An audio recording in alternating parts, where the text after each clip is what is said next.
Hello everyone, it's Shane Kanto, your Wasteland reviewer, and I'm here to review Don't Die, the Man Who Wants to Live Forever. And this is a new documentary kicking off the new year from Netflix and director Chris Smith, focusing on Brian Johnson, not the Brian Johnson of AC/DC fame, but Brian Johnson, a extremely rich guy who is chasing the dream of living forever and slowing down the aging process.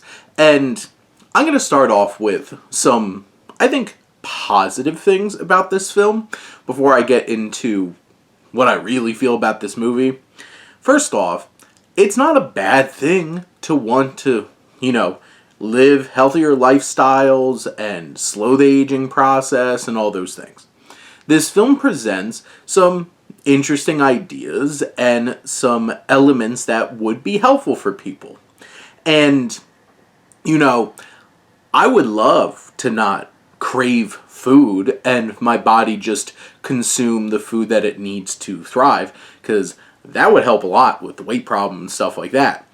So, those kinds of elements that it's talking about, and some of these scientists that are coming on talking about these things, those are significant.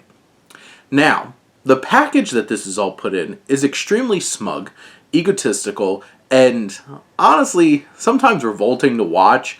It's just, this is one giant just stroking of one rich man's ego about his grand idea that he has.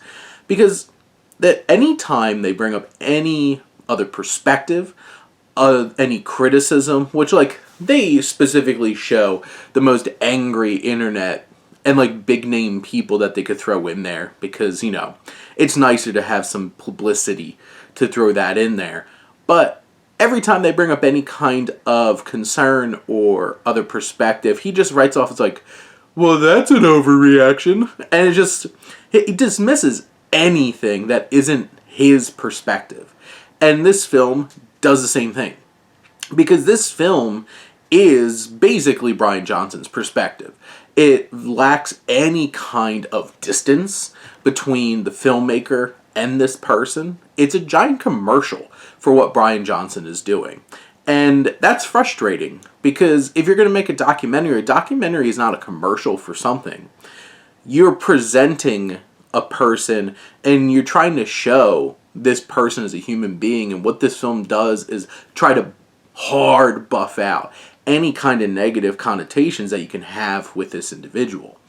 And it's it explores his former Mormonism, it explores his family life, his relationships, romantic relationships and such.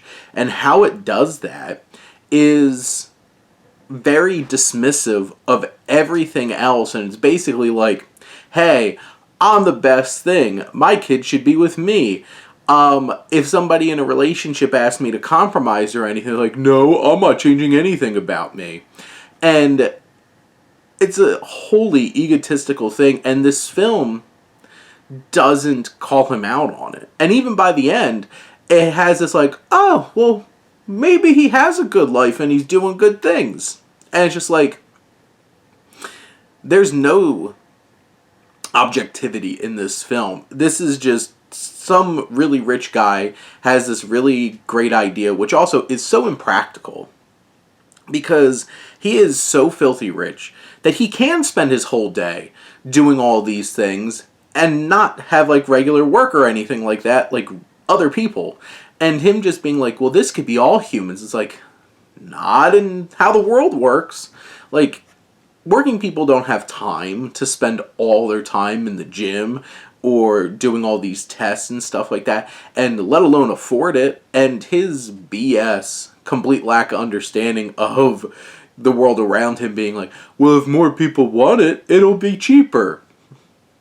Yeah, you would have to subsidize or figure out pricing for a lot of these things that 99.9999% of human beings can't afford. And this film is so ignorant and obtuse in how it's trying to navigate these ideas in a real world context. Sure, this is it's an argument for communism. This is a perfect system that doesn't work in practice because it's dealing with human beings in the actual world around us. And this film's just trying to like push it down your throat and doesn't really offer any kind of debate, conversation, anything.